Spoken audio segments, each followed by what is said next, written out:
I own and have tested all the high-end mesh chairs on the market, so trust me when I say this, the Steelcase Karman is the best mesh chair hands down. This isn't exaggeration, this video is not sponsored. I'm so confident about how good this thing is that if you don't like the Steelcase Karman, you probably won't like any other mesh chair. It does have its flaws as well, so we'll talk about those. Let's get honest.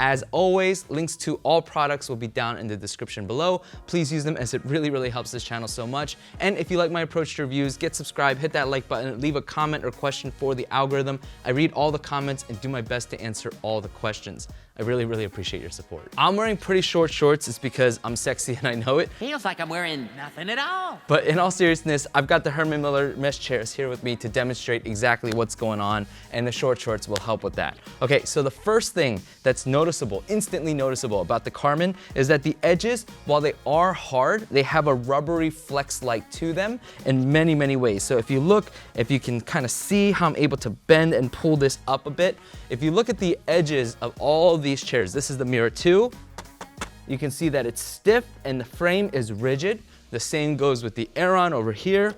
It's totally rigid and hard. And then the same with the Cosm over here. The edge is frame and hard. Now it does have a rubbery texture to them, so it's not super duper tough on your skin, but compared to the Karman, it does not nearly flex as much. And what that means is that now finally people can move around in their mesh chair. So the Mirra 2 and the Cosm, to their credit, you're able to spread those legs wide in a mesh chair. The Aeron, you definitely can't do that thanks to these big old curves, but on the Karman and these two, you're able to spread those legs wide. But because the Karman has some flexy edges, what it means is that now you can finally go into this kind of leg tuck mode. Now, if you have extremely long legs and your ankle's all the way on the outside, that could hurt here. But for someone like me, I'm 5'6" with relatively short legs, you can see that I'm able to curl up and it feels wonderful. I can even do two legs, kind of painful on the knee a little, but I can do this and you can see I've got plenty of space in this chair. But the flexiness of the frame isn't just for ergonomic rebels. I believe it solves the biggest complaint when it comes to mesh chairs, which is sore butts, sore thighs, and sleeping legs and butts due to pressure buildup.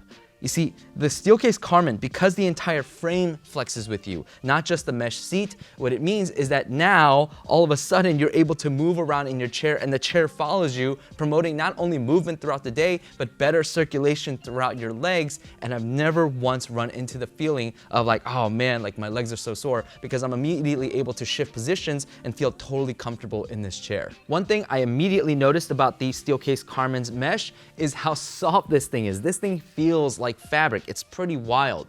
Now, the Herman Miller chairs had the best mesh hands down for a very long time. It was incredibly supportive. It didn't sag over time, and it was backed by their 12-year warranty. But compared to the Steelcase Karman's mesh, which is also supportive, backed by a 12-year warranty, the Aeron's mesh, the Cosm's mesh, the Mirra 2's mesh, all of these things feel plasticky when compared to the Karman's mesh. That's how I'm able to wear short shorts and be just fine. Nothing at all. For sizing, the Steelcase Karman can support up to 350 pounds, and I'm gonna recommend that you be a minimum height of 5'5" unless you have very long legs. I'll explain my thoughts in the seating section.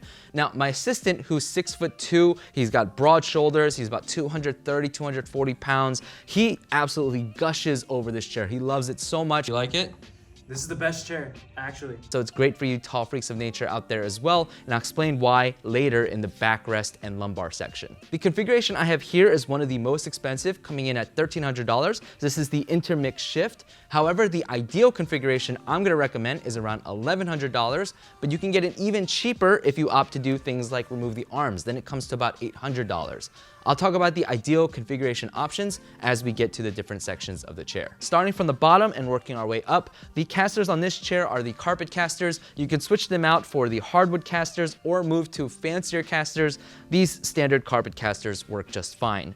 The legs on this chair are metal and they are totally rounded, which isn't great for people who like to keep their legs up on the legs throughout the day, which is something that I like to do. I find myself slipping on pretty easily, and they opted to go with a gloss paint instead of a matte one like on most chairs. I'm really curious to know how well this gloss finish will hold up to a lot of like foot and shoe movement throughout the years. When it comes to features under the chair, this is where you see the simplicity of the Karman in the best way possible. You've only got things on the right side. You've got a tab, and that controls the height adjustment. And then you've got a knob here, and this knob controls both your tilt tension and your tilt limiter. Now this chair is using weight activated tilt back, right? So what that means is that when I'm totally unlocked in the fourth position, I'm able to go all the way back, but it's using my weight to be able to tell how much it should lean back. So if I'm putting just a tiny bit of weight back, then I'm only here, versus if I really throw myself back, then I'm leaning all the way back here. It works really nicely. Now if I were to turn one forward, it adds 20% resistance to my natural body weight. So now if I lean back in my most natural position, I'm here, whereas opposed to totally unlocked, I would be all the way back here. It again works really, really well, and it's great for taller folks who are top heavy, so that, you know, if you were totally unlocked, you would basically fly back in your chair because physics, because your back is taller up. So by having a little more resistance, you're able to kind of feel like what shorter people like us would feel in this chair. But then if you were to go one more forward, now all of a sudden you're tilt limited halfway. So you can only tilt back about halfway, and there's a same amount of tension, I believe, as in the third setting in the second setting. And then if I were to turn it one more time forward, well, now I'm totally locked in the chair, but again, because the frame is flexy, it still does move with me. That's not something that just happens when the thing is unlocked. It also happens when it's totally locked as well. Now, I have a love and hate relationship with this system, because if you know me, I'm a snob when it comes to tilt tension. I really like dialing it in just the way I like it. But I will say that in the third position, I never noticed something off. So hats off to Steelcase for nailing this tension system. I still do wish I had my own like a manual tilt tension adjustment though. When it comes to the seat, I already talked quite a bit about it in the beginning, but here are the things that I didn't tell you. First of all, the seat pan is incredibly wide, and that makes this chair awesome because you just feel like you get so much space inside of this chair to really just sprawl out to do whatever you want inside of the chair. The mesh on this, and generally the design, is pretty flat as well. You do get a little bit of curve in the back, and it feels really supportive, but then you also get this padding right under your thigh area here, making the seat much softer than if it were just mesh alone. And it, again, feels really, really good. Now, the other thing that I didn't tell you was that the seat pan is not adjustable. And this is a bit of a letdown. This is why earlier I said that this is probably gonna be for people who are 5'5" and taller. Because if I scooch back all the way inside of this chair, you can see that the back of my legs, the back of my calves are actually touching the edge of this frame. And while this edge is a little bit flexy, it's got a rubbery coat to it, so it doesn't like dig into it, it's still touching it, and it makes it feel uncomfortable. So I believe that if you're shorter than me or you have short legs, this is going to start digging into your calf and may not be super comfortable. Now that being said, you can come forward a little bit, because as a matter of fact, my natural sitting position is actually quite forward. So actually like this, I get quite a bit of space in this room. Now it just depends on how you like to sit, because I know some people really like to just kind of get all the way back there for that maximum lumbar support. And if that's you, well, you are going to crash and it will feel a little uncomfortable. When it comes to fabrics, you get three options. You get the intermix opaque, and the intermix shift. Now the first level, the intermix, and the third level, the intermix shift, are exactly the same except just aesthetics. The intermix shift has this kind of mind-boggling fabric where if you look at it straight on, it looks purple. You look at it this way, it looks blue. You look at it this way, it looks red. It's pretty crazy, but it's just aesthetic. So just get the base level intermix, save yourself some money. Now the intermix opaque, that second level, they said that that's actually much more fabric-y than the intermix material, which blows my mind because this is pretty damn fabric-y. Like, it feels really, really soft. Super curious to know what the opaque feels like though. When it comes to the armrest, you get quite a different number of options. I'm gonna highly recommend you get the 4D armrest because you're able to adjust these exactly the way you want it, thanks to the huge range of motion that it offers. So not only can you slide forward and back, you can also move in and out, and then you can pivot inside and outside. And the range of the armrest is pretty huge. You can see that this is where my thigh sits and this is where the armrest sits. So there's plenty of lowness to the arm, so you can slide into pretty much any desk that you own. One of the common complaints about Steelcase arms is that they're so easy to move around that you actually bump into it once and you forget that setting altogether. That is not the case with these arms here. They're actually pretty rigid. It's not that easy to move around, and especially when moving it up and down. One time you have to use so much force that I accidentally pinched my skin down here in the connector. And so yeah, and when it comes to the rigidity, because it comes straight out of the arm, you can see that there's barely any play when it comes to these armrests. The padding on the armrests have a little bit of give, but it's definitely on the firmer side. For the millionth time, the backrest frame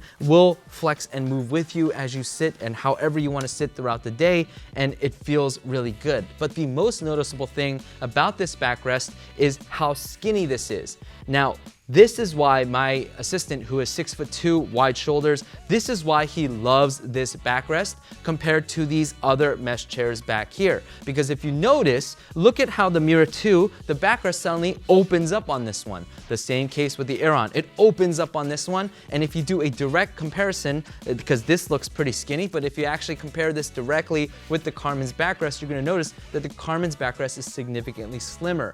And they did this because for folks that are taller or have bigger and broader shoulders, sometimes that hard edge frame here can really dig into those shoulder blades, can really dig into the back. But with the Karman, he didn't run into that at all. As a matter of fact, I can pull my arms all the way back and barely run into the frame myself. So imagine if I were taller, then there's nothing here impeding those shoulder blades, impeding the back of my triceps here, and he just absolutely gushed. He loved this chair, especially when comparing it to the other mesh chairs that I own.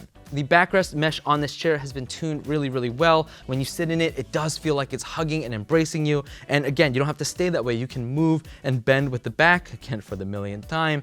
And if you want a little extra lumbar support, you can get the optional lumbar add-on. Now, this isn't the best lumbar support ever. It's essentially a piece of plastic wrapped with their Intimex fabric and then placed there. Now, I wanted to see, I'm wearing very thin shirts these days, as you can see, nothing is left to the imagination here, that when I lower it, I wanted to see, can I feel like the plastic digging into my back? And I've also worn jeans, and I wanted to see, will I feel it dig into the belt loop and then push into my lower back? That has not been the case. So bravo to Steelcase. Even though this thing isn't super sophisticated, it feels pretty good. It's pretty well designed. And if you want a little extra oomph for that lower back or mid back or wherever you want it, it slides up and down wherever you please on the sides of the arm, then go for it. Links to everything that you see will be down in the description below. Until next time, stay honest.